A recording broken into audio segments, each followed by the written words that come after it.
Police ਵਾਲਾ ਜੇ ਗੁਰਦੁਆਰੇ ਦੇ ਵਿੱਚ ਜੁੱਤੀ ਤੇ ਦੂਰ ਬੈਲਟ ਲਾ ਕੇ ਵੀ ਚਲੇ ਜਾਵੇ ਤੇ ਆਪਾਂ ਰੌਲਾ ਪਾ ਦਿੰਦੇ ਵੀ ਬੇਅਦਬੀ ਹੋ ਗਈ ਤੇ ਆਪਾਂ ਗੁਰਦੁਆਰਾ ਸਾਹਿਬ ਹੀ ਚੁੱਕ ਕੇ ਥਾਣੇ ਦੇ ਵਿੱਚ ਲੈ ਗਏ ਆ।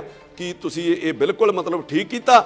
ਮੰਨ ਲਓ ਮੇਰੇ ਘਰ ਕਿਸੇ ਦੇ ਘਰ ਵੀ ਕੋਈ ਬੰਦਾ ਲੜਨ ਆ ਜਾਂਦਾ, ਕਿਸੇ ਨੂੰ ਮਾਰਨ ਆ ਜਾਂਦਾ ਤੇ ਕਦੀ ਕੋਈ ਆਪਣੇ ਪਿਓ ਨੂੰ ਵੀ ਅੱਗੇ ਕਰਦਾ ਵੀ ਇਹ ਪਹਿਲਾਂ ਮੇਰੇ ਪਿਓ ਨੂੰ ਗੋਲੀ ਵੱਜ ਜਾਵੇ ਜਾਂ ਪਹਿਲਾਂ ਮੇਰੇ ਪਿਓ ਨੂੰ ਕੁੱਟ ਲਓ ਜਾਂ ਇਹਦੇ ਗਲ ਪੈ ਜਾਓ। ਇਹ ਗੁਰੂ ਮਹਾਰਾਜ ਦਾ ਸਤਿਕਾਰ ਨਹੀਂ ਹੈ। ਤੁਸੀਂ ਆਪਣੇ ਪਿੰਡ ਤੋਂ ਤੁਰਿਓ ਆਪਣੀ ਕਾਰ ਦੇ ਵਿੱਚ ਤੇ ਗੁਰੂ ਮਹਾਰਾਜ ਸਾਹਿਬ ਵਾਲੀ ਜਿਹੜੀ ਗੱਡੀ ਸੀ ਪਾਲਕੀ ਸਾਹਿਬ ਵਾਲੀ ਉਹ ਤੁਹਾਡੇ ਅੱਗੇ ਅੱਗੇ ਜਾਂਦੀ ਹੈ। ਪੁਲਿਸ ਪਾਲਕੀ ਨੂੰ ਅੱਗੇ ਲੰਘਾ ਦਿੰਦੀ ਹੈ ਗੁਰੂ ਮਹਾਰਾਜ ਦੇ ਸਰੂਪ ਨੂੰ, ਤੁਸੀਂ ਪਿੱਛੇ ਪਿੱਛੇ ਤੁਰੇ ਜਾਂਦੇ ਹੋ।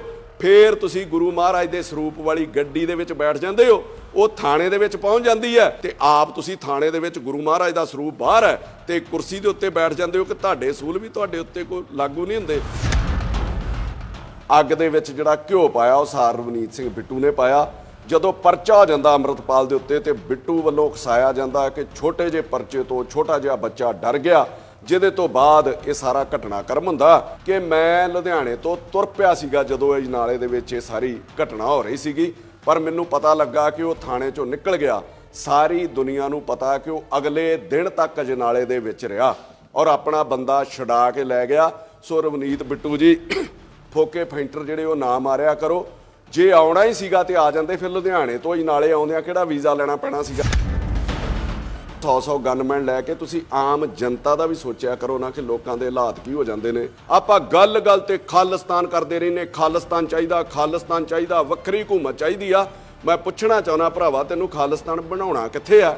ਖਾਲਿਸਤਾਨ ਹੋਣਾ ਕਿੱਡਾ ਕੁ ਹੈ? ਮੈਂ ਤੈਨੂੰ ਇੱਕ ਗੱਲ ਜ਼ਰੂਰ ਕਹਿਣੀ ਚਾਹੁੰਦਾ, ਇੰਨੀ ਕੁ ਮੇਰੀ ਉਮਰ ਤੇ ਇੰਨਾ ਕੁ ਮੇਰਾ ਤਜਰਬਾ ਹੋ ਗਿਆ ਵਾ ਕਿ ਏਜੰਸੀਆਂ ਜਿਹਨੂੰ ਵਰਤਣਾ ਹੁੰਦਾ ਨਾ ਕਦੀ ਉਹਦੇ ਨਾਲ ਮੀਟਿੰਗਾਂ ਨਹੀਂ ਕਰਦੀਆਂ, ਬਲਕਿ ਉਹ ਮਾਹੌਲ ਹੀ ਇਹੋ ਜਿਹਾ ਕ੍ਰੀਏਟ ਕਰਦੀਆਂ ਔਰ ਮਾਈਂਡ ਹੀ ਬੰਦੇ ਦਾ ਇਹੋ ਜਿਹਾ ਸੈੱਟ ਕਰਦੀਆਂ ਵਾ ਕਿ 2024 ਚੋਣਾਂ ਤੱਕ ਤੈਨੂੰ ਏਜੰਸੀਆਂ ਨੇ ਪੀਕ ਦੇ ਉੱਤੇ ਚੜਾਉਣਾ, ਟੀਸੀ ਦੇ ਉੱਤੇ ਖੜਨਗੇ ਔਰ ਚੋਣਾਂ ਤੋਂ ਪਹਿਲਾਂ ਤੇਰੇ ਤੇ ਕਾਰਵਾਈ ਕਰਕੇ ਨਾ, ਜਿੱਦਾਂ ਉਹਨਾਂ ਪੁਲਵਾਮਾ ਵਾਲਾ ਕਾਂਡ ਹੋਇਆ ਸੀਗਾ ਉਹਦੇ ਸਿਰ ਤੇ ਦੇਸ਼ ਜਿੱਤ ਲਿਆ ਸੀਗਾ, ਇਸੇ ਤਰੀਕੇ ਉਹ ਪੂਰਾ ਦੇਸ਼ ਜਿੱਤਣਗੇ। ਕੱਲੇ ਦੀ ਗੱਲ ਰੱਖੂੰਗਾ। ਸਭ ਤੋਂ ਪਹਿਲਾਂ ਜਿਹੜਾ ਅੱਗ ਦੇ ਵਿੱਚ ਜਿਹੜਾ ਘਿਓ ਪਾਇਆ ਉਹ ਸਾਰ ਰਵਨੀਤ ਸਿੰਘ ਬਿੱਟੂ ਨੇ ਪਾਇਆ। ਜਦੋਂ ਪਰਚਾ ਹੋ ਜਾਂਦਾ ਅੰਮ੍ਰਿਤਪਾਲ ਦੇ ਉੱਤੇ ਤੇ ਬਿੱਟੂ ਵੱਲੋਂ ਉਕਸਾਇਆ ਜਾਂਦਾ ਕਿ ਛੋਟੇ ਜਿਹੇ ਪਰਚੇ ਤੋਂ ਛੋਟਾ ਜਿਹਾ ਬੱਚਾ ਡਰ ਗਿਆ, ਜਿਹਦੇ ਤੋਂ ਬਾਅਦ ਇਹ ਸਾਰਾ ਘਟਨਾਕ੍ਰਮ ਹੁੰਦਾ ਔਰ ਸਭ ਕੁਝ ਹੋਣ ਤੋਂ ਬਾਵਜੂਦ ਵੀ, ਸਭ ਕੁਝ ਹੋਣ ਦੇ ਬਾਅਦ ਵੀ ਬਿੱਟੂ ਜੀ ਉਹਦੇ ਤੋਂ ਬਾਜ਼ ਨਹੀਂ ਆਏ। ਉਹ ਕੱਲ ਫੇਰ ਆਪਣੀ ਇੱਕ ਵੀਡੀਓ ਦੇ ਵਿੱਚ ਕਹਿ ਰਹੇ ਸੀਗੇ ਕਿ ਤੇਰੇ ਕੋਲ ਜੇ 5 ਗੋਲੀਆਂ ਵਾਲੀਆਂ ਰਫਲਾਂ ਤੇ ਆ ਮੇਰੇ ਕੋਲ ਤੇ ਜਿੰਨੀਆਂ ਗੋਲੀਆਂ ਵਾਲੀਆਂ ਰਫਲਾਂ, ਤੈਨੂੰ ਪਤਾ ਵੀ ਨਹੀਂ ਲੱਗਣਾ, ਤੇਰੇ ਪੱਲੇ ਹੀ ਕੁਝ ਨਹੀਂ ਹੈਗਾ। ਕਿ ਮੈਂ ਲੁਧਿਆਣੇ ਤੋਂ ਤੁਰ ਪਿਆ ਸੀਗਾ ਜਦੋਂ ਅਜਨਾਲੇ ਦੇ ਵਿੱਚ ਇਹ ਸਾਰੀ ਘਟਨਾ ਹੋ ਰਹੀ ਸੀਗੀ, ਪਰ ਮੈਨੂੰ ਪਤਾ ਲੱਗਾ ਕਿ ਉਹ ਥਾਣੇ ਚੋਂ ਨਿਕਲ ਗਿਆ। ਸਾਰੀ ਦੁਨੀਆ ਨੂੰ ਪਤਾ ਕਿ ਉਹ ਅਗਲੇ ਦਿਨ ਤੱਕ ਅਜਨਾਲੇ ਦੇ ਵਿੱਚ ਰਿਹਾ ਔਰ ਆਪਣਾ ਬੰਦਾ ਛੁਡਾ ਕੇ ਲੈ ਗਿਆ। ਸੋ ਰਵਨੀਤ ਬਿੱਟੂ ਜੀ ਫੋਕੇ ਫੈਂਟਰ ਜਿਹੜੇ ਉਹ ਨਾ ਮਾਰਿਆ ਕਰੋ। ਜੇ ਆਉਣਾ ਹੀ ਸੀਗਾ ਤੇ ਆ ਜਾਂਦੇ, ਫਿਰ ਲੁਧਿਆਣੇ ਤੋਂ ਅਜਨਾਲੇ ਆਉਂਦਿਆਂ ਕਿਹੜਾ ਵੀਜ਼ਾ ਲੈਣਾ ਪੈਣਾ ਸੀਗਾ ਵੀ ਜਿਹੜਾ ਤੁਹਾਡੇ ਕੋਲ ਆਇਆ ਨਹੀਂ ਗਿਆ, ਉਸ ਤੋਂ ਬਾਅਦ ਵੀ ਕਿਤੇ ਆ ਜਾਂਦੇ। ਤੁਹਾਡੇ ਕੋਲ 100 ਗਨਮੈਨ ਹੈ ਤੇ ਤੁਸੀਂ ਇਹ ਮੁੱਦਾ ਭੜਕਾਉਂਦੇ ਹੋ 100 ਗਨਮੈਨ ਲੈ ਕੇ। ਤੁਸੀਂ ਆਮ ਜਨਤਾ ਦਾ ਵੀ ਸੋਚਿਆ ਕਰੋ ਨਾ ਕਿ ਲੋਕਾਂ ਦੇ ਹਾਲਾਤ ਕੀ ਹੋ ਜਾਂਦੇ ਨੇ।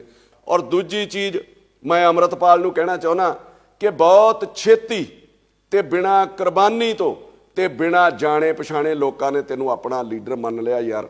ਸੋ ਮਾਨ ਸਨਮਾਨ ਜਿਹੜਾ ਤੈਨੂੰ ਮਿਲਿਆ ਵਾ ਉਹਨੂੰ ਸੰਭਾਲ ਕੇ ਰੱਖਣ ਦੀ ਲੋੜ ਹੈ, ਇੱਕ ਵੱਡੇ ਆਗੂ ਵਾਂਗੂ। ਔਰ ਆਪਣੇ ਮਨ ਦੇ ਵਿੱਚੋਂ ਹੰਕਾਰ ਆਪਣੇ ਮਨ ਚੋਂ ਕੱਢ ਕੇ ਚੱਲ ਤੂੰ ਭਰਾਵਾ। ਇਹ ਨਿੱਕੀਆਂ ਗੱਲਾਂ ਦੇ ਉੱਤੇ ਐਡੇ ਵੱਡੇ ਹਾਦਸੇ ਕਰ ਦੇਣੇ। ਸਿੱਖ ਦਾ ਦਿਲ ਜਿਹੜਾ ਉਹ ਵੱਡਾ ਹੋਣਾ ਚਾਹੀਦਾ ਵਾ। ਦੂਜੀ ਚੀਜ਼ ਮੈਂ ਤੁਹਾਨੂੰ ਕਹਿਣਾ ਚਾਹੁੰਦਾ ਅੰਮ੍ਰਿਤਪਾਲ ਕਿ ਮੈਂ ਤੇਰੇ ਜਿੱਡਾ ਲੀਡਰ ਤੇ ਨਹੀਂ ਮੰਨਦਾ ਭਰਾਵਾ ਆਪਣੇ ਆਪ ਨੂੰ। ਪਰਚੇ ਮੇਰੇ ਤੇ ਵੀ ਹੋਏ 7-8, ਕੁਝ ਝੂਠੇ ਵੀ ਹੋਣਗੇ, ਕੁਝ ਸੱਚੇ ਵੀ ਹੋਣਗੇ, ਪਰ ਮੈਂ ਆਪਣੇ ਨਿੱਜੀ ਫਾਇਦੇ ਲਈ ਨਾ ਤੇ ਕਦੀ ਲੋਕਾਂ ਨੂੰ ਵਰਤਿਆ ਤੇ ਨਾ ਕਦੀ ਧਰਮ ਦਾ ਸਹਾਰਾ ਲਿਆ। ਹਾਂ, ਮੈਂ ਮੰਦਰ ਵੀ ਗਿਆ ਪਰਚਿਆਂ ਲਈ, ਮੈਂ ਗੁਰਦੁਆਰੇ ਵੀ ਗਿਆ, ਮੈਂ ਮਸੀਤੇ ਵੀ ਜਾਂਦਾ ਰਿਹਾ ਔਰ ਬਹੁਤ ਦੂਰ ਤੱਕ ਮੈਂ ਹਵਨ ਵੀ ਕਰਾ ਕੇ ਆਉਂਦਾ ਰਿਹਾ ਵਾਂ। ਆਪ ਚੱਲ ਕੇ ਗਿਆ ਗੁਰੂ ਮਹਾਰਾਜ ਦੇ ਦਰ ਦੇ ਉੱਤੇ, ਨਾ ਕਿ ਰੱਬ ਨੂੰ ਨਾਲ ਚੁੱਕ ਕੇ ਤੁਰਿਆ ਫਿਰਦਾ ਰਿਹਾ। ਫਿਰ ਰੱਬ ਨੇ ਮੈਨੂੰ ਕੱਢਿਆ ਵੀ ਉਹਨਾਂ ਪਰਚਿਆਂ ਦੇ ਵਿੱਚੋਂ, ਉਹਨਾਂ ਮੁਸੀਬਤਾਂ ਦੇ ਵਿੱਚੋਂ। ਦੂਜੀ ਚੀਜ਼, ਇੱਕ ਪਾਸੇ ਤੁਸੀਂ ਕਹਿ ਰਹੇ ਹੋ ਕਿ ਪਰਚਾ ਸਾਡੇ ਉੱਤੇ ਗਲਤ ਹੋਇਆ ਔਰ ਦੂਜੇ ਪਾਸੇ ਤੁਹਾਡੇ 'ਚ ਹੰਕਾਰ ਕਿੰਨਾ ਬੋਲਦਾ, ਜਿਹਦੇ 'ਚ ਤੁਸੀਂ ਆਪ ਹੀ ਮੰਨ ਰਹੇ ਹੋ। ਤੁਸੀਂ ਦੂਜੇ ਪਾਸੇ ਇਹ ਕਹਿ ਰਹੇ ਹੋ ਕਿ ਜਿਹੜਾ ਸਾਡੇ ਖਿਲਾਫ ਬੋਲੂਗਾ ਅਸੀਂ ਉਹਨੂੰ ਛੱਡਣਾ ਨਹੀਂ। ਫਿਰ ਇਹਨੂੰ ਕਿਵੇਂ ਛੱਡ ਦਿੱਤਾ? ਫਿਰ ਇਹ ਪਰਚਾ ਤੇ ਕੋਈ ਸੱਚਾ ਹੀ ਹੋਇਆ ਹੋਊਗਾ ਨਾ। ਚਲੋ ਇਹ ਪੁਲਿਸ ਦੀ ਇਨਵੈਸਟੀਗੇਸ਼ਨ 'ਚ ਆ ਜਾਊਗਾ, ਪਤਾ ਨਹੀਂ ਪੁਲਿਸ ਦਬਾਅ 'ਚ ਕੈਂਸਲ ਕਰਦੀ ਆ ਜਾਂ ਕੀ ਕਰਦੀ ਆ। ਦੂਜੀ ਗੱਲ, ਤੁਸੀਂ ਕੌਮ ਦੇ ਆਗੂ ਬਣੇ ਸੀਗੇ, 30 ਸਾਲ ਤੋਂ ਜਿਹੜੇ ਬੰਦੀ ਸਿੰਘ ਬੰਦ ਆ ਉਹਨਾਂ ਦੀ ਰਿਹਾਈ ਜ਼ਿਆਦਾ ਜ਼ਰੂਰੀ ਸੀ ਮਾਰਚ ਕੱਢ ਕੇ, ਕਿ ਜਿਹੜਾ ਬੰਦਾ 3 ਦਿਨ ਤੋਂ ਮਹਿਜ 3 ਦਿਨ ਤੋਂ ਜੇਲ੍ਹ ਦੇ ਵਿੱਚ ਬੰਦ ਸੀਗਾ ਉਹਦੀ ਰਿਹਾਈ ਜਿਹੜੀ ਜ਼ਿਆਦਾ ਜ਼ਰੂਰੀ ਸੀ। ਤੁਸੀਂ ਜੇ ਸੱਚ 'ਚ ਕੌਮ ਦੇ ਆਗੂ ਹੋ ਤੇ ਫਿਰ ਬਹੁਤ ਸਾਰੇ ਮੁੱਦੇ ਨੇ ਕੌਮ ਕੋਲ, ਬੇਅਦਬੀ 328 ਸਰੂਪ, ਪਾਣੀਆਂ ਦਾ ਮੁੱਦਾ, ਚੰਡੀਗੜ੍ਹ ਦਾ ਮੁੱਦਾ, SGPC ਨੂੰ ਰਿਹਾ ਕਰਾਉਣ ਦਾ ਮੁੱਦਾ, ਬਾਣੀ ਨੂੰ ਰਿਹਾ ਕਰਾਉਣ ਦਾ ਮੁੱਦਾ, ਇਹਨਾਂ ਸਭ ਲਈ ਤੁਸੀਂ ਲੜਦੇ ਤੇ ਕੌਮ ਤੁਹਾਨੂੰ ਜਿਹੜਾ ਉਹ ਪ੍ਰਵਾਨਿਤ ਲੀਡਰ ਵੀ ਗਿਣਦੀ। ਆਪਣੇ ਨਿੱਜੀ ਮਫਾਦਾਂ ਲਈ ਤੇ ਲੜਨਾ ਹੀ ਨਹੀਂ ਚਾਹੀਦਾ। ਤੇਰੇ ਹਥਿਆਰ ਰੱਖਣ ਤੇ ਲਹਿਰਾਉਣ ਕਰਕੇ ਸਰਕਾਰ ਨੇ ਇੱਕ ਨਵਾਂ ਕਾਨੂੰਨ ਬਣਾ ਦਿੱਤਾ ਵੀ ਹਥਿਆਰ ਲਹਿਰਾਉਣ ਦੇ ਉੱਤੇ ਪਰਚਾ ਦਿੱਤਾ ਜਾਊਗਾ, ਔਰ ਉਸ ਨਵੇਂ ਕਾਨੂੰਨ ਦੇ ਤਹਿਤ 300-400 ਬੰਦੇ ਦੇ ਉੱਤੇ ਪਰਚਾ ਦਰਜ ਕੀਤਾ ਗਿਆ, ਜਿਸ 'ਚ ਬੱਚੇ ਵੀ ਨਹੀਂ ਬਖਸ਼ੇ ਤੇ ਜਨਾਨੀਆਂ ਵੀ ਨਹੀਂ ਬਖਸ਼ੀਆਂ। ਉਹਨਾਂ ਦੇ ਪਰਚੇ ਰੱਦ ਕਰਾਉਣ ਲਈ ਜਿਹੜੇ ਤੇਰੇ ਕਰਕੇ ਹੋਏ ਸੀਗੇ, ਆਪਾਂ ਉਹਨਾਂ ਲਈ ਤੇ ਕੋਈ ਰੋਸ ਮੁਜ਼ਾਹਰਾ ਨਹੀਂ ਕੀਤਾ। ਉਹ ਜਿਹੜੇ ਤੇਰੇ ਮਗਰ ਲੱਗ ਕੇ ਅੱਜ ਪਰਚਿਆਂ ਚੁਲਝੇ ਫਿਰਦੇ ਨੇ। ਆਪਾਂ ਗੱਲ ਤੇ ਖਾਲਿਸਤਾਨ ਕਰਦੇ ਰਹਿੰਦੇ, ਖਾਲਿਸਤਾਨ ਚਾਹੀਦਾ, ਖਾਲਿਸਤਾਨ ਚਾਹੀਦਾ, ਵੱਖਰੀ ਹਕੂਮਤ ਚਾਹੀਦੀ ਆ। ਮੈਂ ਪੁੱਛਣਾ ਚਾਹੁੰਦਾ ਭਰਾਵਾ, ਤੈਨੂੰ ਖਾਲਿਸਤਾਨ ਬਣਾਉਣਾ ਕਿੱਥੇ ਆ? ਖਾਲਿਸਤਾਨ ਹੋਣਾ ਕਿੱਡਾ ਕੁ ਹੈ ਕਿ 2 ਘੰਟੇ ਐਨੂੰ ਤੁਰ ਪੋ, 2 ਘੰਟੇ ਉਹਨੂੰ ਤੁਰ ਪੋ ਉੱਧਰੋਂ, ਤੇ ਖਾਲਿਸਤਾਨ ਤੁਹਾਡਾ ਖਤਮ। ਏਡਾ ਕੁ ਖਾਲਿਸਤਾਨ ਹੋਊਗਾ ਸਾਡਾ, ਆਹ ਖਾਲਿਸਤਾਨ ਹੋਊਗਾ ਸਾਡਾ, ਇੰਨੀ ਕੁ ਮਤਲਬ ਉਹਦਾ ਜਿਹੜਾ ਏਰੀਆ ਹੋਊਗਾ। ਅੰਮ੍ਰਿਤ ਸੰਚਾਰ ਤੁਸੀਂ ਕਰਾਉਂਦੇ ਹੋ ਵਧੀਆ, ਨਸ਼ਾ ਛਡਾਓ ਤੁਸੀਂ ਮੁਹਿੰਮ ਚਲਾਈ ਹੋ ਵਧੀਆ। ਪਤਾ ਨਹੀਂ ਕਿੰਨੇ ਕੁ ਲੋਕਾਂ ਨੇ ਤੁਹਾਡੀ ਮੁਹਿੰਮ ਤੋਂ ਨਸ਼ਾ ਛੱਡਣਾ ਤੇ ਕਿੰਨਿਆਂ ਨੇ ਅੰਮ੍ਰਿਤ ਛਕ ਕੇ ਜਿਹੜਾ ਉਹ ਨਿਭਾਉਣਾ ਵਾ, ਇਹ ਸਮਾਂ ਦੱਸੂਗਾ। ਮੈਂ ਇਹਦੇ ਉੱਤੇ ਕਿੰਤੂ ਪਰੰਤੂ ਨਹੀਂ ਕਰਦਾ। ਆਪਾਂ ਗੱਲ ਦੇ ਉੱਤੇ ਆਪਾਂ ਚੀਜ਼ਾਂ ਦਾ ਨਿਤਾਰਾ ਤੇ ਕਰੀਏ, ਉਹਦੇ ਰਿਜ਼ਲਟ ਕੀ ਆ ਰਹੇ ਨੇ ਯਾਰ। ਆਪਾਂ ਅਮਿਤ ਸ਼ਾਹ ਨੂੰ, ਮੋਦੀ ਨੂੰ ਗਾਲਾਂ ਕੱਢੀ ਜਾਂਦੇ ਆ ਸਿਰਫ ਇਹ ਸਾਬਤ ਕਰਨ ਲਈ ਕਿ ਮੈਂ ਏਜੰਸੀਆਂ ਦਾ ਤੇ ਕੇਂਦਰ ਦਾ ਬੰਦਾ ਨਹੀਂ ਹੈਗਾ। ਮੈਂ ਤੈਨੂੰ ਇਹ ਕਹਿਣਾ ਚਾਹੁੰਦਾ ਵੀ ਇਹਨਾਂ ਗਾਲਾਂ ਦਾ ਗੁੱਸਾ ਉਹ ਪੰਜਾਬ ਦੇ ਉੱਤੇ ਕੱਢਦੇ ਨੇ। ਦੂਜੀ ਚੀਜ਼, ਮੈਂ ਨਹੀਂ ਤੈਨੂੰ ਕਹਿੰਦਾ ਕਿ ਤੂੰ ਏਜੰਸੀਆਂ ਦਾ ਬੰਦਾ ਵਾ, ਪਰ ਮੈਂ ਤੈਨੂੰ ਇੱਕ ਗੱਲ ਜ਼ਰੂਰ ਕਹਿਣੀ ਚਾਹੁੰਦਾ, ਇੰਨੀ ਕੁ ਮੇਰੀ ਉਮਰ ਤੇ ਇੰਨਾ ਕੁ ਮੇਰਾ ਤਜਰਬਾ ਹੋ ਗਿਆ ਵਾ ਕਿ ਏਜੰਸੀਆਂ ਜਿਹਨੂੰ ਵਰਤਣਾ ਹੁੰਦਾ ਨਾ, ਕਦੀ ਉਹਦੇ ਨਾਲ ਮੀਟਿੰਗਾਂ ਨਹੀਂ ਕਰਦੀਆਂ, ਬਲਕਿ ਉਹ ਮਾਹੌਲ ਹੀ ਇਹੋ ਜਿਹਾ ਕ੍ਰੀਏਟ ਕਰਦੀਆਂ ਔਰ ਮਾਈਂਡ ਹੀ ਬੰਦੇ ਦਾ ਇਹੋ ਜਿਹਾ ਸੈੱਟ ਕਰਦੀਆਂ ਵਾ, ਬੰਦੇ ਨੂੰ ਪਤਾ ਹੀ ਨਹੀਂ ਲੱਗਦਾ ਵੀ ਉਹ ਕਦੋਂ ਏਜੰਸੀਆਂ ਕੋਲ ਵਰਤਿਆ ਗਿਆ ਵਾ, ਕਦੋਂ ਉਹ ਏਜੰਸੀਆਂ ਦੇ ਹੱਥਾਂ ਦੇ ਵਿੱਚ ਖੇਡ ਗਿਆ ਵਾ। ਮੈਂ ਤੈਨੂੰ ਅਲਰਟ ਕਰਦਾ ਕਿ 2024 ਚੋਣਾਂ ਤੱਕ ਤੈਨੂੰ ਏਜੰਸੀਆਂ ਨੇ ਪੀਕ ਦੇ ਉੱਤੇ ਚੜਾਉਣਾ, TC ਦੇ ਉੱਤੇ ਖੜਨਗੇ, ਔਰ ਚੋਣਾਂ ਤੋਂ ਪਹਿਲਾਂ ਤੇਰੇ ਤੇ ਕਾਰਵਾਈ ਕਰਕੇ ਨਾ, ਜਿੱਦਾਂ ਉਹਨਾਂ ਪੁਲਵਾਮਾ ਵਾਲਾ ਕਾਂਡ ਹੋਇਆ ਸੀਗਾ, ਉਹਦੇ ਸਿਰ ਤੇ ਦੇਸ਼ ਜਿੱਤ ਲਿਆ ਸੀਗਾ, ਇਸੇ ਤਰੀਕੇ ਉਹ ਪੂਰਾ ਦੇਸ਼ ਜਿੱਤਣਗੇ। ਅੰਮ੍ਰਿਤਪਾਲ ਖੁਦ ਸੋਚ, ਜਾਂ ਰੱਬ ਤੈਨੂੰ ਕਿਤੇ ਸਮੱਤ ਬਖਸ਼ੇ, ਜਿਸ ਦਿਨ 2 ਦਿਨ ਦਾ ਸਮਿਟ ਇਨਵੈਸਟਮੈਂਟ ਸੀਗਾ ਪੰਜਾਬ ਦੇ ਵਿੱਚ, ਉਹ 2 ਦਿਨ ਪੰਜਾਬ ਦੁਨੀਆ ਦੇ ਵੱਡੇ ਵਪਾਰੀ ਭਾਰਤ ਦੇ ਵਿੱਚੋਂ ਇੱਥੇ ਆਏ ਸੀਗੇ, ਜਿਨ੍ਹਾਂ ਨੇ ਪੰਜਾਬ 'ਚ ਇਨਵੈਸਟ ਕਰਨ ਦਾ ਸੋਚਣਾ ਸੀਗਾ। ਕੱਲੀ ਤੇਰੀ ਘਟਨਾ ਨਹੀਂ ਹੋਈ ਉਸ ਦਿਨ 2 ਘਟਨਾਵਾਂ ਹੋਈਆਂ ਪੰਜਾਬ ਦੇ ਵਿੱਚ, ਜਦੋਂ ਸਾਰੇ ਵਪਾਰੀ ਪੰਜਾਬ ਦੇ ਵਿੱਚ ਸੀਗਾ। ਇੱਕ ਅਜਨਾਲੇ ਵਾਲੀ ਜਿਹੜੀ ਤੂੰ ਕੀਤੀ, ਦੂਜੀ ਗਵਰਨਰ ਦੀ ਸਟੇਟਮੈਂਟ ਆਉਂਦੀ ਹੈ, ਰਿਫਿਊਜ਼ ਕਰ ਦਿੰਦਾ ਬਜਟ ਸੈਸ਼ਨ ਨੂੰ ਵੀ ਮੈਂ ਬਜਟ ਸੈਸ਼ਨ ਹੀ ਨਹੀਂ ਬੁਲਾਉਣ ਦੇਣਾ। ਕੀ ਉਹਨਾਂ ਵਪਾਰੀਆਂ ਦੇ ਮਨ ਦੇ ਉੱਤੇ ਬੀਤੀ ਹੋਊਗੀ ਤੇਰੀ ਘਟਨਾ ਦੇ ਨਾਲ ਸਿਕਿਉਰਿਟੀ ਕਰਕੇ ਤੇ ਉਧਰ ਫਾਈਨੈਂਸ਼ੀਅਲ ਸਿਕਿਉਰਿਟੀ ਕਰਕੇ, ਆ ਉਹਨਾਂ ਦੇ ਦਿਮਾਗ 'ਚ ਬਹਿ ਗਿਆ ਹੋਊਗਾ। ਤੇ ਕੀ ਸਵਾਹ ਤੇ ਖੇ ਯਾਰ ਉਹ ਪੰਜਾਬ ਦੇ ਵਿੱਚ ਪੈਸੇ ਲਾਉਣਗੇ। ਅੱਗੇ ਜਾ ਕੇ ਵੀ ਸੋਚ, ਨੈਸ਼ਨਲ ਮੀਡੀਆ ਨੇ ਜਿਸ ਤਰੀਕੇ ਦਿਖਾਇਆ ਕਿ ਥਾਣੇ ਦੇ ਉੱਤੇ ਖਾਲਿਸਤਾਨੀਆਂ ਦਾ ਕਬਜ਼ਾ, ਥਾਣੇ ਦੇ ਉੱਤੇ ਖਾਲਿਸਤਾਨੀਆਂ ਦਾ ਕਬਜ਼ਾ, ਅਜੇ ਤੱਕ ਇਹ ਨਹੀਂ ਸਮਝ ਆਈ ਵੀ ਉਹ ਕਿਹਦੇ ਕਹਿਣ ਦੇ ਉੱਤੇ ਵਿਖਾਇਆ ਗਿਆ, ਕੌਣ ਉਹਨਾਂ ਦੇ ਪਿੱਛੇ ਸੀਗਾ। ਅਜੇ ਵੀ ਆਪਾਂ ਨੂੰ ਸਮਝ ਨਹੀਂ ਆਉਂਦੀ ਵੀ ਪੰਜਾਬ ਨੂੰ ਕਿਤੇ ਨਾ ਕਿਤੇ ਖਤਮ ਕਰਨ ਦੀ ਸਾਜ਼ਿਸ਼ ਚੱਲ ਰਹੀ ਆ, ਔਰ ਅਸੀਂ ਪੰਜਾਬੀ ਸਾਰੇ ਹੀ ਸਮੇਤ ਤੇਰੇ ਮਿਲ ਕੇ ਉਹਦੇ ਵਿੱਚ ਯੋਗਦਾਨ ਪਾ ਰਹੇ ਆ ਵੀ ਭਰਾਵਾ ਸਾਨੂੰ ਹੀ ਵਰਤ ਲਓ, ਅਸੀਂ ਤੁਹਾਡੇ ਆਖੇ ਪੰਜਾਬ ਤਬਾਹ ਕਰ ਦਿੰਨੇ ਆ। ਤੇ ਜਦੋਂ ਵੀ ਇੱਕ ਚੀਜ਼ ਤੇ ਹੋਰ ਧਿਆਨ ਦਿਓ ਤੁਸੀਂ ਸਾਰੇ ਹੀ ਪੰਜਾਬ ਵਾਸੀ, ਕਿ ਜਦੋਂ ਵੀ ਕੋਈ ਘਟਨਾ ਇਹੋ ਜੀ ਵੱਡੀ ਵਾਪਰਦੀ ਆ, ਜਦੋਂ ਵੀ ਕਿਤੇ ਪੰਜਾਬੀਆਂ ਨੂੰ, ਸਿੱਖਾਂ ਨੂੰ ਬਦਨਾਮ ਕਰਨ ਦੀ ਕੋਸ਼ਿਸ਼ ਕੀਤੀ ਜਾਂਦੀ ਹੈ, ਸੱਚੇ ਹੋਣ ਲਈ ਪ੍ਰਾਈਮ ਮਿਨਿਸਟਰ ਜਾਂ ਗ੍ਰਹਿ ਮੰਤਰੀ ਕਿਸੇ ਨਾ ਕਿਸੇ ਗੁਰਦੁਆਰੇ ਦੇ ਵਿੱਚ ਚਲੇ ਜਾਂਦੇ ਆਪਣਾ ਪੰਜਾਬ ਦੇ ਪ੍ਰਤੀ ਸੱਚੀ ਨਿਸ਼ਠਾ ਤੇ ਸੱਚੀ ਜਿਹੜੀ ਸ਼ਰਧਾ ਵਿਖਾਉਣ ਲਈ। ਕੱਲ ਉਹ ਪਟਨਾ ਸਾਹਿਬ ਵਿਖੇ ਪਹੁੰਚ ਜਾਂਦੇ ਨੇ, ਨਾ ਕੱਲ ਕੋਈ ਗੁਰਪੁਰਬ ਹੈ, ਨਾ ਕੱਲ ਕੋਈ ਸ਼ਹੀਦੀ ਦਿਹਾੜਾ ਹੈ, ਕੱਲ ਵੀ ਉੱਥੇ ਜਾਂਦੇ ਨੇ ਔਰ ਵੱਡੀਆਂ ਖਬਰਾਂ ਲੱਗਦੀਆਂ ਨੇ ਪੱਗ ਬੰਨ੍ਹ ਕੇ ਕਿ ਉਹ ਗੁਰਦੁਆਰਾ ਸਾਹਿਬ ਦੇ ਵਿੱਚ ਗਏ। ਇਹਨਾਂ ਸਾਰੀਆਂ ਚੀਜ਼ਾਂ ਤੋਂ, ਇਹਨਾਂ ਸਾਜ਼ਿਸ਼ਾਂ ਤੋਂ ਯਾਰ ਆਪਾਂ ਅਲਰਟ ਤੇ ਹੋਈਏ। ਜੋ ਵੀ ਉੱਥੇ ਹੋਇਆ ਤੇ ਆਪਾਂ ਉਹਦੇ ਪਿੱਛੇ ਤਰਕ ਕੀ ਦਿੱਤੇ, ਆਪਣੇ ਅਨੁਸਾਰ ਹੀ ਆਪਾਂ ਹਿਸਟਰੀ ਬਦਲਣੀ ਸ਼ੁਰੂ ਕਰ ਦਿੱਤੀ ਹੈ, ਆਪਣੇ ਅਨੁਸਾਰ ਹੀ ਆਪਾਂ ਉੱਥੇ ਸਾਰਾ ਕੁਝ ਸੋਚਣਾ ਸ਼ੁਰੂ ਕਰ ਦਿੱਤਾ। ਮੈਂ ਸ਼ੁਰੂ ਕਰਨ ਲੱਗਾ ਵੀ ਜਿੱਥੋਂ ਤੁਸੀਂ ਮਤਲਬ ਉੱਥੇ ਚਾਲੇ ਪਏ ਨੇ, ਤੁਸੀਂ ਆਪਣੇ ਪਿੰਡ ਤੋਂ ਤੁਰਿਓ ਆਪਣੀ ਕਾਰ ਦੇ ਵਿੱਚ, ਤੇ ਗੁਰੂ ਮਹਾਰਾਜ ਸਾਹਿਬ ਵਾਲੀ ਜਿਹੜੀ ਗੱਡੀ ਸੀ ਪਾਲਕੀ ਸਾਹਿਬ ਵਾਲੀ, ਉਹ ਤੁਹਾਡੇ ਅੱਗੇ ਜਾਂਦੀ ਹੈ।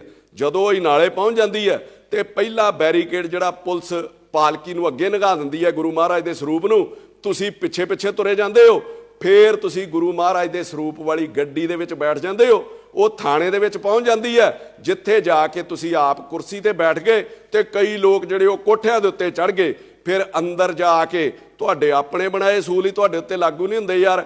ਆਪਾਂ ਸਾਰੇ ਗੁਰਦੁਆਰਿਆਂ ਦੇ ਵਿੱਚ ਪੰਜਾਬ ਦੇ ਕੁਰਸੀਆਂ ਮੇਜ਼ ਜਿਹੜੇ ਬਜ਼ੁਰਗਾਂ ਲਈ ਰੱਖੇ ਸੀਗੇ ਉਹ ਚੁਕਾ ਦਿੱਤੇ, ਕਈ ਸਾੜ ਦਿੱਤੇ ਗਏ। ਜਿਹੜੇ ਲੋਹੇ ਨਾਲ ਬਣੇ ਸੀ ਤੁਸੀਂ ਉਹਨਾਂ ਬਾਰੇ ਕਿਹਾ ਵੀ ਇਹਨਾਂ ਨੂੰ ਸਾੜ ਦਿਓ, ਇਹ ਜਿਹੜਾ ਲੋਹਾ ਇਹ ਢਾਲ ਕੇ ਦੁਬਾਰਾ ਬਣਨਾ ਚਾਹੀਦਾ, ਕਿਉਂਕਿ ਇਹ ਗੁਰੂ ਮਹਾਰਾਜ ਦੀ ਹਜ਼ੂਰੀ ਦੇ ਵਿੱਚ ਕੁਰਸੀਆਂ ਲੱਗੀਆਂ ਸੀਗੀਆਂ। ਆਹ ਤੁਸੀਂ ਬਣਾ ਦਿੱਤਾ ਵੀ ਕੋਈ ਮੇਜ਼ ਕੁਰਸੀ ਨਹੀਂ ਲੱਗਣਾ ਚਾਹੀਦਾ, ਤੇ ਆਪ ਤੁਸੀਂ ਥਾਣੇ ਦੇ ਵਿੱਚ ਗੁਰੂ ਮਹਾਰਾਜ ਦਾ ਸਰੂਪ ਬਾਹਰ ਹੈ ਤੇ ਕੁਰਸੀ ਦੇ ਉੱਤੇ ਬੈਠ ਜਾਂਦੇ ਹੋ ਕਿ ਤੁਹਾਡੇ ਅਸੂਲ ਵੀ ਤੁਹਾਡੇ ਉੱਤੇ ਕੋਈ ਲਾਗੂ ਨਹੀਂ ਹੁੰਦੇ। ਜੋ ਪੁਲਿਸ ਵਾਲਾ ਜੇ ਗੁਰਦੁਆਰੇ ਦੇ ਵਿੱਚ ਜੁੱਤੀ ਤੇ ਦੂਰ ਬੈਲਟ ਲਾ ਕੇ ਵੀ ਚਲੇ ਜਾਵੇ ਤੇ ਆਪਾਂ ਰੌਲਾ ਪਾ ਦਿੰਦੇ ਵੀ ਬੇਅਦਬੀ ਹੋ ਗਈ, ਤੇ ਆਪਾਂ ਗੁਰਦੁਆਰਾ ਸਾਹਿਬ ਹੀ ਚੁੱਕ ਕੇ ਥਾਣੇ ਦੇ ਵਿੱਚ ਲੈ ਗਏ ਆ। ਕੀ ਤੁਸੀਂ ਇਹ ਬਿਲਕੁਲ ਮਤਲਬ ਠੀਕ ਕੀਤਾ? ਫਿਰ ਤੁਸੀਂ ਆਪਣੀ ਗਲਤੀ ਨੂੰ ਲੁਕਾਉਣ ਲਈ ਤਰਕ ਆਪਣੀ ਮਰਜ਼ੀ ਦੇ ਅਨੁਸਾਰ ਦੇ ਰਹੇ ਹੋ ਕਿ ਰਾਜੇ ਮਹਾਰਾਜੇ ਵੀ, ਫੌਜਾਂ ਵੀ ਜੰਗ ਦੇ ਅੱਗੇ ਜਿਹੜੇ ਉਹ ਗੁਰੂ ਮਹਾਰਾਜ ਦੇ ਸਰੂਪ ਲੈ ਕੇ ਜਾਂਦੀਆਂ ਸੀਗੀਆਂ। ਅੰਮ੍ਰਿਤਪਾਲ ਜੀ, ਰਾਜੇ ਮਹਾਰਾਜੇ ਜਿਹੜੇ ਗੁਰੂ ਮਹਾਰਾਜ ਦਾ ਸਰੂਪ ਖੜਦੇ ਸੀਗੇ ਫੌਜੀ ਜੰਗਾਂ ਦੇ ਵਿੱਚ, ਉਹ ਮਹਾਰਾਜ ਦਾ ਓਟ ਆਸਰਾ ਲੈਣ ਲਈ ਖੜਦੇ ਸੀ ਤੇ ਇੱਕ ਜਗ੍ਹਾ ਤੇ ਸੁਸ਼ੋਭਿਤ ਕੀਤਾ ਜਾਂਦਾ ਸੀਗਾ, ਨਾ ਕਿ ਗੁਰੂ ਮਹਾਰਾਜ ਦਾ ਸਰੂਪ ਜਿਹੜਾ ਬਾਰਡਰ ਵਾਲੀ ਤਾਰ ਦੇ ਕੰਢੇ ਲਈ ਫਿਰਦੇ ਸੀ ਜਿੱਥੇ ਗੋਲੀਆਂ ਚੱਲਦੀਆਂ ਸੀਗੀਆਂ, ਜਾਂ ਕੋਈ ਤੋਪ ਦੇ ਅੱਗੇ ਰੱਖ ਦਿੰਦੇ ਸੀ ਕਿ ਜਿੱਥੇ ਤੋਪਾਂ ਡਿੱਗਣੀਆਂ ਤੇ ਗੋਲੀਆਂ ਆਉਣੀਆਂ ਸੀਗੀਆਂ। ਉਹ ਇੱਕ ਜਗ੍ਹਾ ਤੇ ਸੁਸ਼ੋਭਿਤ ਕਰਕੇ ਉੱਥੇ ਮੱਥਾ ਟੇਕ ਕੇ ਓਟ ਆਸਰਾ ਲੈ ਕੇ ਤੇ ਉਹ ਫਿਰ ਜਾਂਦੇ ਸੀਗੇ। ਫਿਰ ਆਪਾਂ ਤਰੱਕੀ ਦਿੰਨੇ ਆ ਸੰਤਾਂ ਮਹਾਂਪੁਰਸ਼ਾਂ ਦੇ ਨਾਂ ਦਾ ਕਿ ਸੰਤ ਕਰਤਾਰ ਸਿੰਘ ਭਿੰਡਰਾਲਿਆਂ ਨੇ 37 ਨਗਰ ਕੀਰਤਨ ਐਮਰਜੈਂਸੀ 'ਚ ਕੱਢੇ।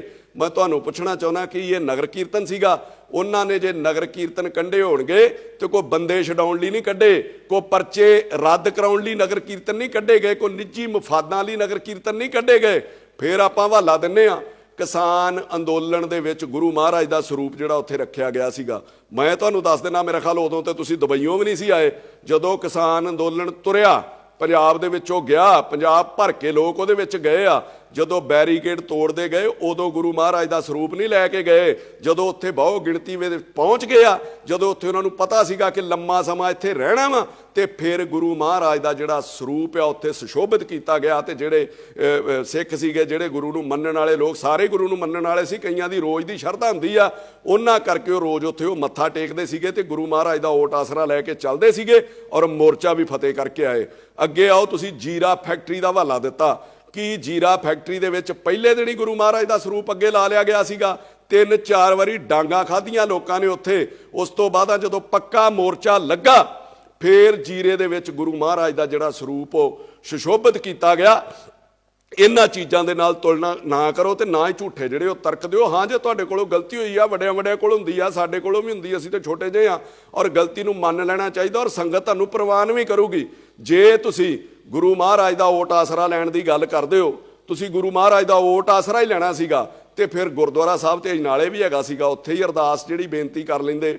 ਟਕਸਾਲ ਦੇ ਵਿੱਚ ਵੀ ਗੁਰੂ ਮਹਾਰਾਜ ਦਾ ਸਰੂਪ ਸੀਗਾ, ਉੱਥੇ ਤੁਸੀਂ ਆਪਣੀ ਅਰਦਾਸ ਬੇਨਤੀ ਕਰ ਲੈਂਦੇ। ਕਿ ਉੱਥੇ ਗੁਰੂ ਮਹਾਰਾਜ ਦੇ ਸਰੂਪ ਸੇਮ ਨਹੀਂ ਗੇ? ਜਿਹੜਾ ਮਤਲਬ ਜਿਹੜੇ ਗੁਰੂ ਮਹਾਰਾਜ ਦਾ ਸਰੂਪ ਤੁਹਾਡੇ ਨਾਲ ਪਾਲਕੀ ਦੇ ਵਿੱਚ ਸੀਗਾ, ਉਹਦੇ ਵਿੱਚ ਕੋਈ ਵੱਖਰੀ ਬਾਣੀ ਤੇ ਹੈ ਨਹੀਂ ਕਿ ਆਪਣੇ ਨਾਲ ਸਿਰਫ ਇਹੀ ਮਹਾਰਾਜ ਦਾ ਸਰੂਪ ਚੱਲਣਾ ਚਾਹੀਦਾ? ਸਰੂਪ ਤੇ ਇੱਕ ਹੀ ਹੈ ਨਾ ਯਾਰ। ਫਿਰ ਜੇ ਭਰਾਵਾ ਤੂੰ ਸੱਚਾ ਸਿੱਖ ਸੀਗਾ, ਫਿਰ ਤੂੰ ਪੁਲਿਸ ਨੂੰ ਕਹਿੰਦਾ ਕਿ ਯਾਰ ਆਹ ਮੇਰੇ ਨਾਲ ਗੁਰੂ ਮਹਾਰਾਜ ਦਾ ਸਰੂਪ ਹੈ, ਇਹਨੂੰ ਮੈਨੂੰ ਗੁਰਦੁਆਰਾ ਸਾਹਿਬ ਜਾਂ ਟਕਸਾਲ ਦੇ ਵਿੱਚ ਸੁਸ਼ੋਭਿਤ ਕਰ ਆਉਣ ਦਿਓ, ਤੇ ਫਿਰ ਆਪਾਂ ਦੋ ਹੱਥ ਕਰ ਲੈਂਦੇ ਆ, ਫਿਰ ਆਪਾਂ ਲੜ ਲੈਂਦੇ ਆ, ਤੇ ਫਿਰ ਆਪਾਂ ਨੂੰ ਵੀ ਪਤਾ ਹੋਣਾ ਸੀਗਾ ਵੀ ਕੀ ਹਾਲਾਤ ਬਣਨੇ ਸੀਗੇ ਤੇ ਕੀ ਉੱਥੇ ਹਸ਼ਰ ਹੋਣਾ ਸੀਗਾ। ਇਹ ਤਰਕ ਕੋਈ ਚੰਗੇ ਨਹੀਂ। ਕੱਲ ਨੂੰ ਕੋਈ ਗੈਂਗਸਟਰ, ਰੇਪਿਸਟ ਗੁਰੂ ਮਹਾਰਾਜ ਦਾ ਸਰੂਪ ਰੱਖ ਕੇ ਗੱਡੀ ਦੇ ਵਿੱਚ ਉਹ ਸੂਬਾ ਛੱਡਣ ਦੀ ਤਿਆਰੀ ਕਰ ਲੂਗਾ, ਪੁਲਿਸ ਨੂੰ ਪਤਾ ਹੋਊਗਾ ਤੇ ਪੁਲਿਸ ਨੂੰ ਹੱਥ ਵੀ ਨਹੀਂ ਪਾ ਸਕਦੀ। ਇਹੋ ਜਿਹਾ ਤਰੀਕਾ ਤੁਸੀਂ ਲੋਕਾਂ ਨੂੰ ਕੀ ਸੇਧ ਦੇ ਰਹੇ ਹੋ ਯਾਰ? ਕੱਲ ਨੂੰ ਮੰਨ ਲਓ ਮੇਰੇ ਘਰ, ਕਿਸੇ ਦੇ ਘਰ ਵੀ ਕੋਈ ਬੰਦਾ ਲੜਨ ਆ ਜਾਂਦਾ, ਕਿਸੇ ਨੂੰ ਮਾਰਨ ਆ ਜਾਂਦਾ, ਤੇ ਕਦੀ ਕੋਈ ਆਪਣੇ ਪਿਓ ਨੂੰ ਵੀ ਅੱਗੇ ਕਰਦਾ ਵੀ ਇਹ ਪਹਿਲਾਂ ਮੇਰੇ ਪਿਓ ਨੂੰ ਗੋਲੀ ਵੱਜ ਜਾਵੇ, ਜਾਂ ਪਹਿਲਾਂ ਮੇਰੇ ਪਿਓ ਨੂੰ ਕੁੱਟ ਲਓ, ਜਾਂ ਇਹਦੇ ਗਲ ਪੈ ਜਾਓ। ਇਹ ਗੁਰੂ ਮਹਾਰਾਜ ਦਾ ਸਤਿਕਾਰ ਨਹੀਂ ਹੈ, ਇਹ ਬਾਪ ਦਾ ਸਤਿਕਾਰ ਨਹੀਂ ਹੈ, ਬੁਜ਼ਦਿਲੀ ਹੁੰਦੀ ਹੈ। ਫਰਕ ਸਿਰਫ ਇਹ ਹੈ ਕਿ ਲੋਕ ਤੁਹਾਡੇ ਨਾਲ ਜਿਹੜੀ ਗੁਰੂ ਸਾਹਿਬ ਦੀ ਪਾਲਕੀ ਚੱਲਦੀ ਸੀਗੀ, ਤੁਹਾਨੂੰ ਗਲਤ ਫਹਿਮੀ ਹੈ ਤੈਨੂੰ ਭਰਾਵਾ। ਜਿਹੜੀ ਪਾਲਕੀ ਚੱਲਦੀ ਸੀ, ਲੋਕ ਉਹਦਾ ਸਤਿਕਾਰ ਕਰ ਰਹੇ ਸੀਗੇ, ਲੋਕ ਉਹਦੇ ਅੱਗੇ ਆਪਣਾ ਜਿਹੜਾ ਸਿਰ ਨਿਵਾ ਰਹੇ ਸੀਗੇ। ਤੇ ਜਿਹਦੇ ਹੰਕਾਰ 'ਚ ਤੂੰ ਇਹ ਸਮਝ ਲਿਆ ਕਿ ਲੋਕ ਮੇਰੇ ਅੱਗੇ ਸਿਰ ਨਿਵਾ ਰਹੇ ਨੇ ਤੇ ਪੁਲਿਸ ਮੇਰੇ ਕੋਲੋਂ ਡਰ ਗਈ ਆ, ਇਹੋ ਜਿਹੀ ਕੋਈ ਡਰਨ ਵਾਲੀ ਗੱਲ ਨਹੀਂ ਹੈਗੀ। ਜਦੋਂ ਭਜਦਿਆਂ ਨੂੰ ਵਾਹਣ ਇੱਕੋ ਜਿਹੇ ਨੇ, ਜਦੋਂ ਤੁਸੀਂ ਕਿਸੇ ਦੇ ਥਾਣੇ ਦੇ ਉੱਤੇ ਹੀ ਪੈ ਗਏ ਤੇ ਉਹਨਾਂ ਕੋਲ ਲਿਹਾਜ਼ ਥੋੜੀ ਕਰਨਾ ਸੀਗਾ। ਫਿਰ ਹੰਕਾਰ ਆਪਣੇ ਵਿੱਚ ਕਿੰਨਾ ਕੁੱਟ ਕੇ ਭਰਿਆ। ਮੈਂ ਤੁਹਾਡੀਆਂ ਕਈ ਬਾਈਟ ਸੁਣਦਾ ਪੱਤਰਕਾਰਾਂ ਨੂੰ, ਹੈਂ ਕਰਕੇ ਆਪਾਂ ਗੱਲਾਂ ਕਰਦੇ ਹਾਂ, ਮਾਈਕ ਮੇਰੇ ਦੰਦਾਂ ਤੇ ਨਾ ਮਾਰ ਦਿਓ। ਮੈਂ ਤੈਨੂੰ ਪੱਤਰਕਾਰਾਂ ਬਾਰੇ ਦੱਸਾਂ, ਤੇਰੇ ਮੇਰੇ ਵਰਗੇ ਕਈ ਆਏ ਨਾ ਹੰਢਾ ਕੇ ਉਹ ਸੁੱਟਤੇ ਤੇ ਮੁੜ ਕੇ ਉਹਨਾਂ ਦਾ ਪਤਾ ਵੀ ਨਹੀਂ ਲੱਗਦਾ। ਤੁਸੀਂ ਉਦਣ ਵੀ ਕਿਹਾ ਵੀ ਮਾਈਕ ਮੇਰੇ ਦੰਦਾਂ ਨੂੰ ਨਾ ਮਾਰਿਓ। ਇਹ ਸ਼ੋਭਾ ਦਿੰਦੀਆਂ ਏਡੇ ਵੱਡੇ ਕੌਮ ਦੇ ਆਗੂ ਨੂੰ ਇਹ ਗੱਲਾਂ। ਕੱਲ ਤੁਹਾਨੂੰ ਇੱਕ ਪੱਤਰਕਾਰ ਨੇ ਪੁੱਛਿਆ ਕਿ ਪੁਲਿਸ ਵਾਲੇ ਵੀ ਜ਼ਖਮੀ ਹੋਏ ਨੇ, ਕੀ ਉਹਨਾਂ ਦਾ ਪਤਾ ਲੈਣ ਜਾਓਗੇ? ਤੇ ਹੰਕਾਰ ਆਪਣੇ ਸਿਰ ਤੇ ਚੜ ਕੇ ਬੋਲਦਾ ਸੀਗਾ, ਹਾਂ ਮੈਂ ਜਾਊਂਗਾ, ਟਾਈਮ ਲੱਗੂਗਾ ਮੈਨੂੰ ਪਤਾ ਕਰਨ, ਕਿਤੇ ਉਹ ਭੱਜ ਹੀ ਨਾ ਜਾਣ ਵੀ ਇੱਧਰ ਨੂੰ ਫੇਰ ਆ ਗਿਆ ਵਾ। ਆਹ ਹੰਕਾਰ ਹੈ ਯਾਰ ਤੁਹਾਡੇ ਅੱਗੇ। ਮੁਲਾਜ਼ਮ ਜ਼ਖਮੀ ਹੋਏ ਹੈ, ਨਹੀਂ ਹੋਣਾ ਚਾਹੀਦਾ। ਅਮਰਪਾਲ ਸਿੰਘ ਦਾ ਕੀ ਸੁਣਿਆ? ਮੈਂ ਮਿਲ ਜਾਊਂ ਕਿਤੇ ਸਮਾਂ ਲੱਗਾ ਜਾਓਗੇ ਜਾਊਂਗਾ, ਜੇ ਉਹ ਨਾ ਡਰ ਜਾਣ ਫਿਰ ਵੀ ਆ ਗਿਆ ਉਧਰ ਨੂੰ ਕਿਤੇ। ਆਹ ਹੰਕਾਰ ਹੈ ਤੁਹਾਡੇ ਮਨ ਦੇ ਵਿੱਚ। ਮੈਂ ਤੁਹਾਨੂੰ ਕਹਿੰਦਾ ਉਹ ਤੁਹਾਡੇ ਅੱਗੇ ਨਹੀਂ ਭੱਜੇ, ਉਹ ਗੁਰੂ ਮਹਾਰਾਜ ਦੇ ਅੱਗੇ ਭੱਜੇ ਆ, ਗੁਰੂ ਮਹਾਰਾਜ ਦੇ ਡਰ ਤੋਂ ਭੱਜੇ ਆ, ਗੁਰੂ ਮਹਾਰਾਜ ਦੇ ਭੈ ਤੋਂ ਭੱਜੇ ਆ, ਗੁਰੂ ਮਹਾਰਾਜ ਦੀ ਸ਼ਰਧਾ ਤੋਂ ਭੱਜੇ ਆ। ਫਿਰ ਤੁਸੀਂ ਕੀ ਕਹਿੰਦੇ ਹੋ ਬਾਰ-ਬਾਰ? ਰੋਜ਼ ਹੀ ਤੁਹਾਨੂੰ ਸੁਣੀਦਾ ਕਿ ਅਸੀਂ ਗੁਲਾਮ ਆ। ਇਹ ਕਿਹੜੀ ਗੁਲਾਮੀ ਹੈ ਯਾਰ? ਇੱਕ ਐਸਪੀ ਦਾ ਸਿਰ ਪਾੜ ਦਿਓ, ਪੁਲਿਸ ਵਾਲਿਆਂ ਦੀਆਂ ਪੱਗਾਂ ਲਾਹ ਦਿੱਤੀਆਂ, ਉਹਨਾਂ ਨੂੰ ਕਿਰਪਾਨਾਂ ਲੈ ਕੇ ਪੈ ਗਏ, ਥਾਣੇ ਦੇ ਉੱਤੇ ਕਬਜ਼ਾ ਕਰ ਲਿਆ, ਐਸਐਸਪੀ ਨਾਲ ਤੁਸੀਂ ਮੀਟਿੰਗ ਕਰ ਰਹੇ ਹੋ ਤੇ ਉਹਦੇ ਸਿਰ ਦੇ ਉੱਤੇ ਹਥਿਆਰਾਂ ਦੀ ਛਾਂ ਕਰਕੇ ਬੈਠੇ ਹੋ। ਇਹ ਕਿਹੋ ਜੀ ਗੁਲਾਮੀ ਹੈ ਯਾਰ? ਮੈਨੂੰ ਤੇ ਸਮਝ ਨਹੀਂ ਆਈ ਵੀ ਹੋਰ ਵੀ ਕਿਸੇ ਮੁਲਕ ਦੇ ਵਿੱਚ ਇਸ ਤਰ੍ਹਾਂ ਹੁੰਦਾ ਵਾ। ਤੇ ਮੈਨੂੰ ਹੈਰਾਨੀ ਪੁਲਿਸ ਤੇ ਵੀ ਆਉਂਦੀ ਹੈ ਤੇ ਨਮੋਸ਼ੀ ਵੀ ਆਉਂਦੀ ਹੈ ਕਿ ਪੰਜਾਬ ਦੇ ਵਿੱਚ ਆਮ ਬੰਦੇ ਦੀ ਜਾਂ ਗਰੀਬ ਦੀ ਫੇਸਬੁੱਕ ਦੇ ਉੱਤੇ ਕਿਤੇ ਨਕਲੀ ਹਥਿਆਰ ਨਾਲ ਵੀ ਫੋਟੋ ਆ ਜਾਂਦੀ ਸੀ ਤੇ ਉਹਦੇ ਉੱਤੇ ਝੱਟ ਜਿਹੜਾ ਉਹ ਪਰਚਾ ਦਰਜ ਕੀਤਾ ਜਾਂਦਾ ਸੀਗਾ। ਇੱਥੇ ਐਸਐਸਪੀ ਦੇ ਸਿਰ ਦੇ ਉੱਤੇ ਬੰਦੂਕਾਂ ਲਹਿਰਾਈਆਂ ਜਾ ਰਹੀਆਂ, ਐਸਐਸਪੀ ਦੇ ਸਿਰ ਦੇ ਉੱਤੇ ਬੰਦੂਕਾਂ ਦੀ ਛਾਂ ਕੀਤੀ ਆ ਤੇ ਕੋਈ ਪਰਚਾ ਹੀ ਨਹੀਂ ਦਿੱਤਾ, ਤੇ ਸਗੋਂ ਪਹਿਲੇ ਪਰਚੇ ਵੀ ਰੱਦ ਕਰਨ ਦੀਆਂ ਉੱਥੇ ਪ੍ਰੈਸ ਦੇ ਵਿੱਚ ਅਨਾਉਂਸਮੈਂਟ ਕੀਤੀਆਂ ਜਾ ਰਹੀਆਂ ਵਾ। ਇਹ ਧਮਕੀਆਂ ਉੱਤੋਂ ਧਮਕੀਆਂ ਲਾਈਆਂ ਜਾ ਰਹੀਆਂ ਕਿ ਜਿਨ੍ਹਾਂ ਨੇ ਸੱਟਾਂ ਲਾਈਆਂ ਜਾਂ ਜਿਨ੍ਹਾਂ ਨੂੰ ਲੱਗੀਆਂ, ਜੇ ਸਾਡੇ ਉੱਤੇ ਦੁਬਾਰਾ ਪਰਚਾ ਦਰਜ ਕਰਕੇ ਵਿਖਾਇਓ, ਅਸੀਂ ਦੁਬਾਰਾ ਇਹੋ ਜਿਹਾ ਕੰਮ ਕਰਾਂਗੇ। ਇਹ ਕਿਹੋ ਜਿਹੀ ਗੁਲਾਮੀ ਆ ਅੰਮ੍ਰਿਤਪਾਲ ਸਿੰਘ? ਇਹਨੂੰ ਗੁਲਾਮੀ ਕਹਿੰਦੇ ਆ ਯਾਰ। ਸੋ ਮੇਰੀ ਤੈਨੂੰ ਬੇਨਤੀ ਹੈ ਕਿ ਪ੍ਰਮਾਤਮਾ ਤੈਨੂੰ ਅਕਲ ਵੀ ਦੇਵੇ, ਤੂੰ ਵੀ ਥੋੜਾ ਜਿਹਾ ਅਕਲ ਤੋਂ ਕੰਮ ਲੈ। ਔਰ ਪੰਜਾਬ ਦੇ ਹੋਰ ਮੁੱਦਿਆਂ ਲਈ ਬੜੇ ਧਰਨੇ ਲਾਉਣ ਦੀ ਲੋੜ ਹੈ। ਪੰਜਾਬ ਦੇ ਵਿੱਚ ਕੁਝ ਨਹੀਂ ਹੈਗਾ, ਇਹਦਾ ਲੱਕ ਟੁੱਟਾ ਪਿਆ ਵਾ। ਪੰਜਾਬ 'ਚ ਬਹੁਤ ਸਾਰੇ ਮੁੱਦੇ ਇਹੋ ਜਿਹੇ ਨੇ, ਹੋਰ ਬਹੁਤ ਸਾਰੇ ਲੋਕਾਂ ਦੇ ਉੱਤੇ ਜਾਲੀ ਪਰਚੇ ਦਿੱਤੇ ਜਾਂਦੇ ਨੇ ਅਮੀਰਾਂ ਵੱਲੋਂ, ਸਰਕਾਰਾਂ ਵੱਲੋਂ। ਆਪਾਂ ਉਹਨਾਂ ਦੀ ਲੜਾਈ ਜਿਹੜੀ ਲੜਨ ਦੀ ਕੋਸ਼ਿਸ਼ ਕਰਨੀ ਚਾਹੀਦੀ ਸੀਗੀ। ਇਹ ਚੀਜ਼ ਮੈਂ ਸਰਕਾਰ ਨੂੰ ਤੇ ਪੁਲਿਸ ਨੂੰ ਵੀ ਇਹ ਸਲਾਹ ਦੇਣਾ ਚਾਹੁੰਦਾ ਕਿ ਇਸ ਘਟਨਾਕ੍ਰਮ ਦੇ ਵਿੱਚ ਪੁਲਿਸ ਨੇ ਜੋ ਭੂਮਿਕਾ ਨਿਭਾਈ ਆ ਉਹ ਬਹੁਤ ਵਧੀਆ ਸੀਗੀ। ਡੀਜੀ ਨੇ ਵਧੀਆ ਜਿਹੜਾ ਗਾਈਡ ਕੀਤਾ ਆਪਣੀ ਫੋਰਸ ਨੂੰ, ਪਰ ਇਹਦੇ ਨਾਲ ਜੋ ਸੂਬੇ ਦਾ ਨੁਕਸਾਨ ਹੋਇਆ, ਅਮਨ ਸ਼ਾਂਤੀ ਦਾ, ਇਨਵੈਸਟਮੈਂਟ ਦਾ, ਉਹਨੂੰ ਪੂਰਾ ਕਰਨ ਦੀ ਜ਼ਿੰਮੇਵਾਰੀ ਵੀ ਡੀਜੀ ਦੀ ਤੇ ਪੰਜਾਬ ਸਰਕਾਰ ਦੀ ਬਣਦੀ, ਉਹਦਾ ਫਰਜ਼ ਬਣਦਾ। ਨਹੀਂ ਤੇ ਕੱਲ ਨੂੰ ਇੱਥੇ ਕਿਸੇ ਨੇ ਕੋਈ ਇਨਵੈਸਟ ਨਹੀਂ ਕਰਨਾ। ਇਹ ਨਾ ਹੋਵੇ ਕਿ ਕੱਲ ਤੋਂ ਜੇ ਕਿਸੇ ਨੇ ਕੋਈ ਪਰਚਾ ਦਰਜ ਕਰਾਉਣਾ, ਪੰਜਾਬ ਦੇ ਹਾਲਾਤ ਇਹੋ ਜਿਹੇ ਬਣ ਜਾਣਗੇ, ਜੇ ਕਿਸੇ ਤੇ ਪਰਚਾ ਜਾਲੀ ਦਰਜ ਹੋ ਗਿਆ ਤੇ ਉਹ ਆਪਣੀਆਂ ਇਨਕੁਆਇਰੀਆਂ ਲਾਉਣ ਲਈ ਅੰਮ੍ਰਿਤਪਾਲ ਕੋ ਜਾਇਆ ਕਰਨਗੇ। ਉਹ ਅਫਸਰਾਂ ਨੂੰ ਫੋਨ ਕਰਿਆ ਕਰੂਗਾ ਵੀ ਇਹਨੂੰ ਕੱਢ ਦਿਓ ਤੇ ਇਹਨੂੰ ਪਾ ਦਿਓ। ਤੇ ਜੇ ਕਿਸੇ ਨੇ ਪੰਜਾਬ ਦੇ ਵਿੱਚ ਕੋਈ ਯੂਨਿਟ ਵੀ ਲਾਉਣਾ, ਕੋਈ ਇਨਵੈਸਟ ਵੀ ਕਰਨਾ ਹੈ, ਤੇ ਉਹ ਤੁਹਾਡੇ ਨਾਲੋਂ ਪਹਿਲਾਂ ਉਹਨੂੰ ਅੰਮ੍ਰਿਤਪਾਲ ਕੋਲੋਂ ਐਨਓਸੀ ਜਿਹੜੀ ਲੈਣੀ ਪਿਆ ਕਰੂਗੀ। ਇਹੋ ਜਿਹਾ ਮਾਹੌਲ ਸੂਬੇ ਦੇ ਵਿੱਚ ਨਾ ਕ੍ਰੀਏਟ ਕੀਤਾ ਜਾਵੇ। ਇਹਦੇ ਨਾਲ ਮੈਂ ਉਹਨਾਂ ਲੋਕਾਂ ਨੂੰ ਵੀ ਕਹਿਣਾ ਚਾਹੁੰਦਾ ਜਿਨ੍ਹਾਂ ਨੇ ਡੀਜੀ ਦੇ ਉੱਤੇ ਸਵਾਲ ਚੁੱਕੇ ਨੇ, ਜਿਹੜਾ ਗੌਰਵ ਯਾਦਵ ਦੇ ਉੱਤੇ, ਕਿ ਜਿਹਦੇ ਵਿੱਚ ਉਹ ਕਹਿੰਦੇ ਨੇ ਕਿ ਜੇ ਡੀਜੀ ਦੀਆਂ ਲੱਤਾਂ ਭਾਰ ਨਹੀਂ ਚੱਲਦੀਆਂ। ਵਿਕਰਮ ਮਜੀਠੀਆ ਕਹਿ ਰਹੇ ਸੀ। ਮੈਂ ਮਜੀਠੀਆ ਸਾਹਿਬ ਤੁਹਾਨੂੰ ਵੀ ਇੱਕ ਬੇਨਤੀ ਕਰਦਾ ਕਿ ਪਿਛਲੇ ਦਿਨਾਂ ਤੋਂ ਮੈਂ ਤੁਹਾਨੂੰ ਵੀ ਸੁਣ ਰਿਹਾ, ਵਧੀਆ ਬੋਲ ਰਹੇ ਹੋ ਪੰਜਾਬ ਦੇ ਮੁੱਦਿਆਂ ਤੇ, ਪਰ ਕਿਤੇ ਨਾ ਕਿਤੇ ਸਿਆਸਤ ਇਹੋ ਜਿਹੇ ਸੈਂਸਿਟਿਵ ਮੁੱਦਿਆਂ ਦੇ ਉੱਤੇ ਛੱਡ ਦੇਣੀ ਚਾਹੀਦੀ ਆ। ਤੁਸੀਂ ਕਹਿ ਰਹੇ ਹੋ ਕਿ ਜੇ ਡੀਜੀ ਦੀਆਂ ਲੱਤਾਂ ਭਾਰ ਨਹੀਂ ਚੱਲਦੀਆਂ ਤੇ ਸਾਨੂੰ 2 ਮਿੰਟ ਦੇ ਦੇਵੇ, ਅਸੀਂ ਬੰਦੇ ਦਾ ਪੁੱਤ ਬਣਾ ਦਿਆਂਗੇ ਜਿਹਨੇ ਦੇਸ਼ ਦਾ ਮਾਹੌਲ ਖਰਾਬ ਕਰਨਾ ਜਾਂ ਜਿਹੜਾ ਦੇਸ਼ ਦਾ ਮਾਹੌਲ ਖਰਾਬ ਕਰੂਗਾ। ਤੇ ਜੇ ਇੰਨਾ ਹੀ ਦਰਦ ਹੈ ਮਜੀਠੀਆ ਸਾਹਿਬ ਤੁਹਾਡੇ ਅੰਦਰ, ਤੇ ਫਿਰ ਡੀਜੀਪੀ ਤੋਂ ਆਰਡਰ ਲੈਣ ਦੀ ਕੀ ਲੋੜ ਹੈ? ਫਿਰ ਜੇ ਹੈਗਾ ਦਮ ਤੇ ਬੰਦੇ ਦਾ ਪੁੱਤ ਬਣਾ ਦਿਓ। 100 ਗਨਮੈਨ ਲੈ ਕੇ ਤੁਸੀਂ ਹੋਟਲਾਂ 'ਚ ਪ੍ਰੈਸ ਕਾਨਫਰੰਸ ਕਰਦੇ ਹੋ ਔਰ ਉੱਥੇ ਕਹਿੰਦੇ ਹੋ ਕਿ ਪਹਿਲੀ ਗੋਲੀ ਮੈਂ ਖਾਊਂਗਾ, ਜੇ ਚੱਲੂਗੀ ਤੇ ਫਿਰ ਆਪਾਂ ਤੁਰੇ ਕਿਉਂ ਨਹੀਂ ਅਜਨਾਲੇ ਵੱਲ ਨੂੰ? ਤੁਸੀਂ ਕੀ ਚਾਹੁੰਦੇ ਸੀਗੇ ਕਿ ਡੀਜੀ ਇਹੋ ਜਿਹਾ ਮਾਹੌਲ ਕ੍ਰੀਏਟ ਕਰਦਾ? ਤੁਹਾਡੇ ਵੇਲੇ ਜਿਸ ਤਰ੍ਹਾਂ ਫਾਇਰਿੰਗ ਕੀਤੀ ਸੀਗੀ, ਪਹਿਲਾਂ ਬੇਅਦਬੀ 84 'ਚ ਹੋਈ, ਫਿਰ ਤੁਹਾਡੇ 2015 'ਚ ਹੋਈ ਤੇ ਤੀਜੀ ਹੁਣ ਹੋ ਜਾਂਦੀ, ਤੇ 15 ਸਾਲ ਆਪਾਂ ਇਸੇ ਦੇ ਉੱਤੇ ਰਾਜਨੀਤੀ ਕਰਦੇ ਵੀ ਸਾਡੇ ਵੇਲੇ ਹੋਈ ਸੀ ਤੇ ਇਹਨਾਂ ਵੇਲੇ ਵੀ, ਤੇ ਉਹਦੇ ਬਦਲੇ ਲੋਕ ਤੁਹਾਨੂੰ ਸੱਤਾ 'ਚ ਲਿਆਉਂਦੇ। ਸੋ ਰਾਜਨੀਤੀ ਇਹਨਾਂ ਮੁੱਦਿਆਂ ਦੇ ਉੱਤੇ ਨਹੀਂ ਕਰਨੀ ਚਾਹੀਦੀ। ਚੰਗੇ ਮੁੱਦਿਆਂ ਤੇ ਬੋਲੋ, ਲੋਕ ਤੁਹਾਡੇ ਨਾਲ ਜੁੜਨਾ ਵੀ ਸ਼ੁਰੂ ਹੋ ਜਾਣਗੇ। ਮੈਂ ਤੁਹਾਨੂੰ ਫਿਰ ਕਹਿਣਾ ਕਿ ਤੁਹਾਡੇ ਇਕੱਲਿਆਂ ਦੀ ਗੱਲ ਨਹੀਂ ਹੈ। ਕਈ ਸ਼ਿਵ ਸੈਨਾ ਵਾਲੇ ਰੋਜ਼ ਡੀਂਗਾ ਮਾਰਦੇ ਨੇ ਕਿ ਦੇਸ਼ ਪ੍ਰੇਮ, ਦੇਸ਼ ਲਈ ਮਰ ਜਾਾਂਗੇ, ਦੇਸ਼ ਲਈ ਜੀ ਪਾਂਗੇ। 40 ਗਨਮੈਨ ਸਰਕਾਰ ਨੇ ਤੁਹਾਨੂੰ ਦਿੱਤੇ ਨੇ, ਕਰੋੜਾਂ ਰੁਪਈਆਂ ਦਾ ਖਰਚਾ ਹੁੰਦਾ। ਫਿਰ ਉਧਰ ਨੂੰ ਤੁਰੇ ਕਿਉਂ ਨਹੀਂ? ਫਿਰ ਹਾਂ ਦਾ ਨਾਰਾ ਕਿਉਂ ਨਹੀਂ ਮਾਰਿਆ ਪੰਜਾਬ ਲਈ? ਸੋ ਇਹੋ ਜਿਹੇ ਮੁੱਦਿਆਂ ਦੇ ਉੱਤੇ ਰਾਜਨੀਤੀ ਨਹੀਂ ਕਰਨੀ ਚਾਹੀਦੀ। ਇਹ ਸੈਂਸਿਟਿਵ ਮੁੱਦੇ ਨੇ ਔਰ ਮੈਂ ਰਹਿ ਨਹੀਂ ਸਕਿਆ ਬਿਮਾਰ ਹੋਣ ਦੇ ਬਾਵਜੂਦ ਵੀ ਮੈਂ ਇਹਦੇ ਤੇ ਬੋਲਣਾ ਜ਼ਰੂਰ ਚਾਹੁੰਦਾ ਸੀਗਾ। ਸੋ ਮੈਂ ਸਾਰਿਆਂ ਨੂੰ ਇਹ ਅਪੀਲ ਕਰਦਾ ਕਿ ਇਹੋ ਜਿਹੇ ਨਾਜ਼ੁਕ ਮੁੱਦਿਆਂ ਦੇ ਉੱਤੇ ਇੱਕ ਦੂਜੇ ਦਾ ਸਾਥ ਜ਼ਰੂਰ ਦੇਣਾ ਚਾਹੀਦਾ। ਅਖੀਰ 'ਚ ਮੈਂ ਇਹ ਕਹਿ ਕੇ ਸਮਾਪਤੀ ਕਰਨ ਲੱਗਾ ਆਪਣੀ ਗੱਲ ਦੀ ਕਿ ਸਾਰਿਆਂ ਨੂੰ ਰੱਬ ਸਮੱਤ ਬਖਸ਼ੇ ਔਰ